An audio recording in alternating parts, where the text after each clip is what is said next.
కూర్చొని తింటుంటే శరీరం కొండలా పెరుగుతుంది, ఆపై ఊబకాయ వచ్చేస్తుంది. ఈ విషయం మనకు తెలిసిందే. అయితే ముప్పూటలా బాగానే తింటున్నా, కాసింత శ్రమ చేయకపోయినా వేసమెత్తు బరువు పెరగకపోతుంటే, క్రమంగా బరువు తగ్గిపోతూ ఉంటే అంతకంటే అదృష్టమా అనుకుంటాం. కానీ ఈ రివర్స్ కథ వెనక జబ్బుల సాలెగూడు దాగి ఉంటుందని చెబుతారు డాక్టర్లు. బరువు తగ్గటానికి ఎలాంటి ప్రయత్నాలు చేయకున్నా బరువు తగ్గిపోవటం వెనక కారణాలు, వాటికి పరిష్కార మార్గాల గురించి డాక్టర్ని అడిగి ఇప్పుడు తెలుసుకుందాం.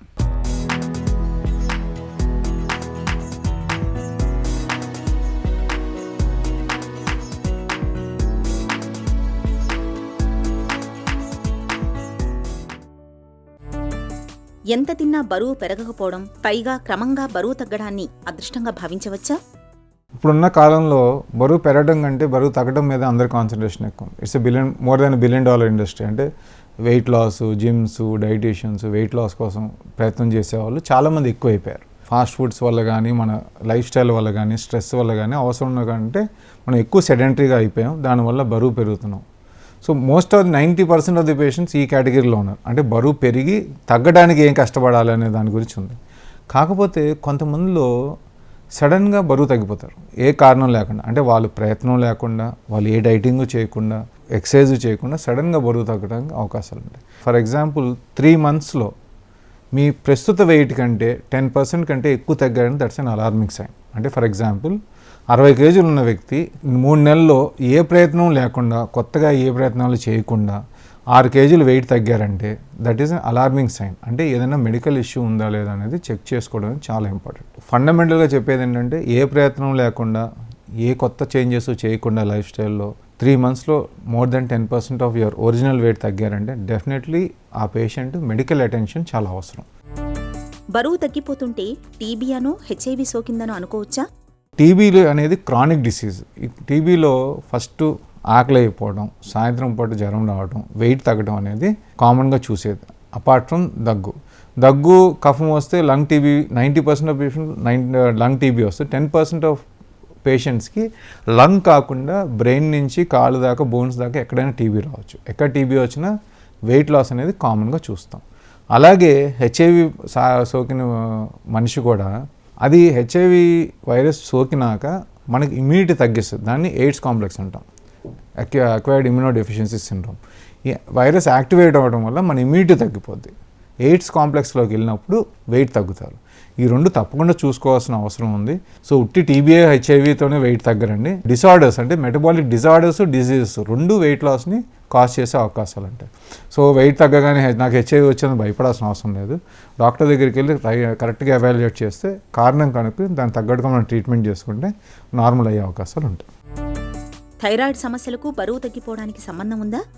ఇప్పుడు థైరాయిడ్లో 3 రకాలు ప్రాబ్లమ్స్ వస్తాయి. ఒకటి హైపోథైరాయిడిజం, అంటే మన థైరాయిడ్ హార్మోన్ ఏదైతే నెక్ దగ్గర ఉంటుందో అది హార్మోన్ అవసరం ఉన్న దానికంటే తక్కువ ప్రొడ్యూస్ చేస్తే మన మెటబాలిజం తగ్గి వెయిట్ పెరుగుతారు. ఇది hypothyroid.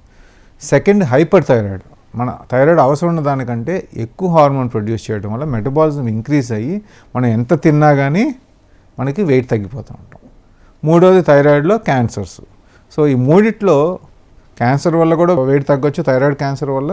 But majority of the patients hyper thyroid, అంటే థైరాయిడ్ హార్మోన్ ఎక్కువ అవడం వల్ల బరువు తగ్గుతూ ఉంటారు.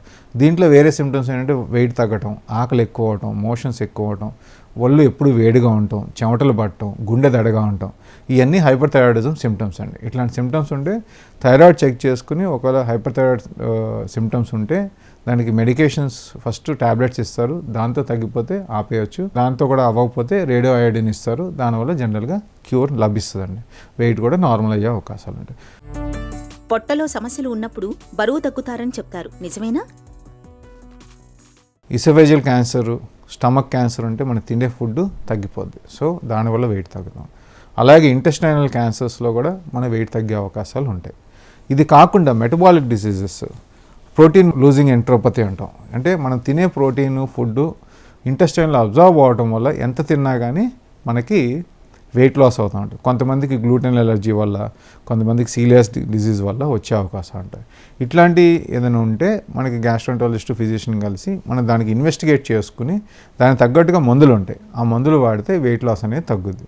సో డైజెస్టివ్ సిస్టమ్ ఇష్యూస్లో క్యాన్సర్స్, ప్రోటీన్ లూజింగ్ ఎంట్రోపతి, ఇంకోటి సీలియాక్ డిసీజెస్, ఇట్లా ప్రోటీన్లు వీటి వల్ల కూడా మనం వెయిట్ తగ్గే అవకాశాలు ఉంటాయి. కొన్ని రకాల మందులు వాడుతున్నప్పుడు బరువు తగ్గే అవకాశం ఉంటుందా?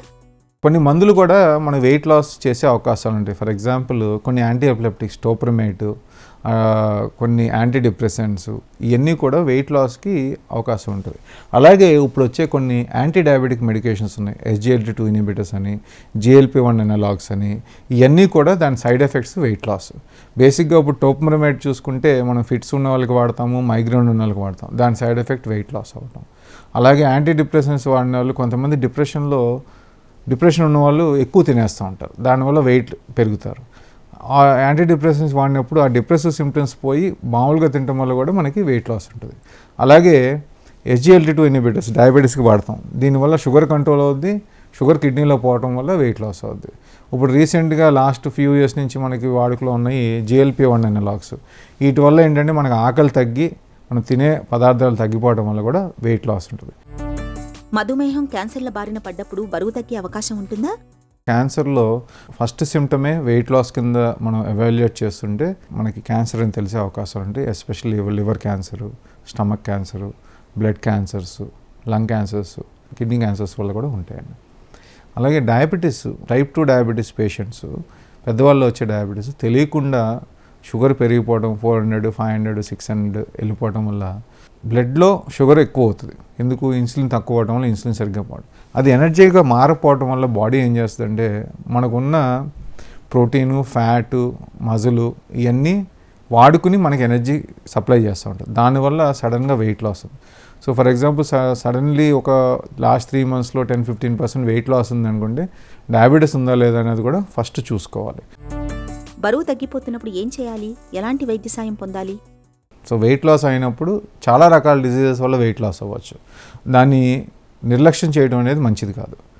నార్మల్గా పని చేసుకుంటూ నార్మల్గా ఉన్నా కానీ మోర్ దెన్ 10% 3 monthsలో వెయిట్ తగ్గిపోతే యాక్చువల్ వెయిట్లో డెఫినెట్గా మీరు వెళ్ళి డాక్టర్ గారి దగ్గరికి వెళ్ళి ఎందుకు తగ్గింది అనే దాన్ని హిస్టరీ తీసుకుని డాక్టర్ గారు దానికి తగ్గట్టుగా టెస్టులు చేస్తే ఆ వెయిట్ తగ్గడానికి కారణం కనుక్కుని దాన్ని ట్రీట్ చేస్తే మన నార్మల్ వెయిట్కి వచ్చే అవకాశాలు ఉంటాయి. కాకపోతే చాలామంది ఏంటంటే సడన్గా వెయిట్ తగ్గినాక వెయిట్ తగ్గుతామని హ్యాపీగా ఉండొచ్చు, కానీ మన ప్రయత్నం లేకుండా తగ్గే వెయిట్ మాత్రం జాగ్రత్తగా మనం ఆలోచించుకోవాలి, ఎందుకు తగ్గుతున్నాం అనేది తెలుసుకోవాలి. మన ప్రమేయం ఏమీ లేకుండా బరువు తగ్గిపోవటం అంటే మన ఒంట్లో ఏదో జబ్బు ముదురుతుందని అర్థం. ఇందుకు టీబీ మొదలుకొని ప్రాణాంతక క్యాన్సర్ల వరకు చాలా కారణాలే ఉంటాయి. కాబట్టి క్రమంగా బరువు తగ్గిపోతున్నప్పుడు ఆలస్యం చేయకుండా డాక్టర్ని సంప్రదించి తగిన పరీక్షలు చేయించుకోవడం అన్ని విధాల శ్రేయస్కరం.